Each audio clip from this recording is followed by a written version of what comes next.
Welcome to Journeys Beyond with Shamari, a podcast where we explore dreams, energy, and the unseen worlds that shape our lives.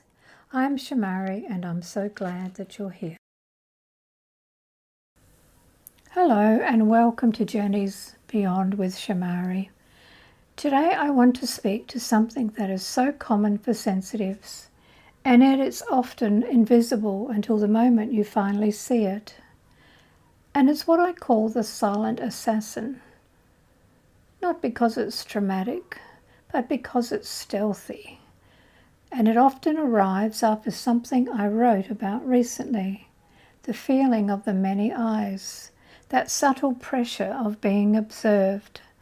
Not always literally, but emotionally, socially, and energetically. And here's the realization. Sometimes the many eyes don't stay out there. Sometimes they move in. They become a voice inside us, quiet, constant, persuasive. And it doesn't just watch, it judges. The silent assassin doesn't need proof. It can convince you from every angle. If you didn't know better, it says, you should have. If you tried your best, it says, not good enough. If you made a choice, it says, why did you choose that? And if something goes wrong, it says, look what you caused. And if you're a sensitive, someone who feels atmosphere, moods, the subtle emotional weather, the silent assassin often has a second job. It tries to manage other people's reality so you can feel safe. So you scan, you adjust, you anticipate, you pre-comply. Not because you're weak, but because your system learnt it was safer to prevent punishment than to endure it. For some of us, the consequences are obvious. Shouting, shaming, emotional punishment, withdrawal, unpredictability.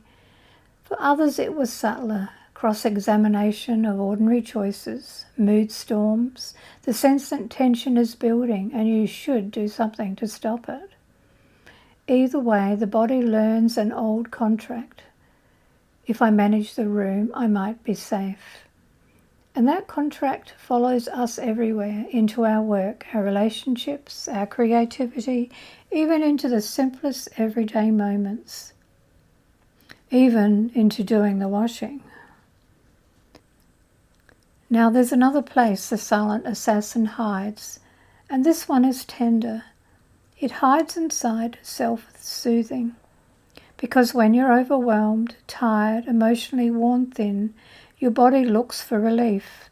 Food, scrolling, avoiding the hard thing, skipping movements, whatever brings comfort quickly.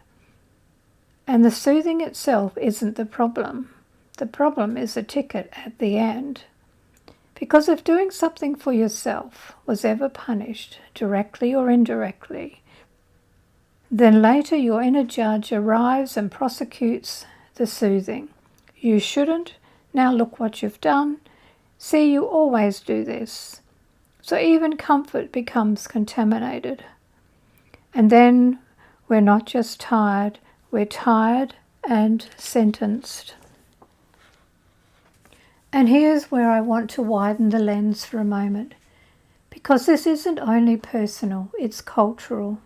There's a bigger pattern in the world that mirrors the inner one. Instead of asking, why is the road dangerous, we ask the injured person to explain themselves. Why were you there? Why didn't you prevent it? Why didn't you do X, Y, Z? Blame becomes a way of avoiding responsibility, and sensitives often internalize the story until that final crushing thought becomes, it must be my fault. But I want to say something very clearly. Alone is not the same as at fault, and having needs does not make you selfish, and soothing yourself does not make you wrong. So what do we do with this without turning it into another self-improvement project? We begin gently, not by fixing, not by wrestling the inner judge, not by perfecting boundaries overnight, just by noticing the program running. Here's the smallest practice I know, and it's enough for today. 1. Catch it. Notice the moment you're making yourself wrong. 2. Name it. The silent assassin. 3. Return back to your body, back to now, and that's it. You don't have to win the argument inside your mind. You just stop feeding the courtroom. And if you'd like a single sentence to carry with you, try this. I release the belief that I must manage other people's realities to be safe. Say it softly, not as a rebellion, as repair. Because the end goal isn't to become harder, it's to become more home.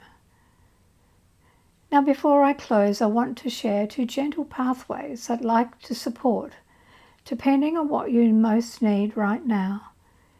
If what you need is stabilization, soothing, settling, the place I'd point you to is the Energy Oasis. It's designed to help sensitives calm the nervous system, soften the inner pressure, and create a steadier sanctuary, especially when you've been on patrol for a very long time. And if what you need is the deeper repatterning, the unhooking from the inner judge, and the contract of managing everyone else's reality, that's what I teach inside my Quantum Soul Upgrade membership. And I'll name the boundary I'm living by because it has changed everything for me. If it doesn't also serve me, it doesn't get my life force. Inside Quantum Soul Upgrade, we work with this gently and practically, not as another performance, but as a return to inner authority. If it is for you, come in. If not, take what served you today and leave the rest. Thank you for being here with me, and if you'd like to reflect, you might ask yourself, where do I make myself wrong in tiny ways? Where am I managing the room to feel safe? And what would it be like to stop that behaviour just a little? With steadiness and wonder, I am Shamari. You've been listening to Journeys Beyond with Shamari. Thank you for sharing this time with me. New episodes are released every Friday. So until next time, keep your energy soft and your journey open.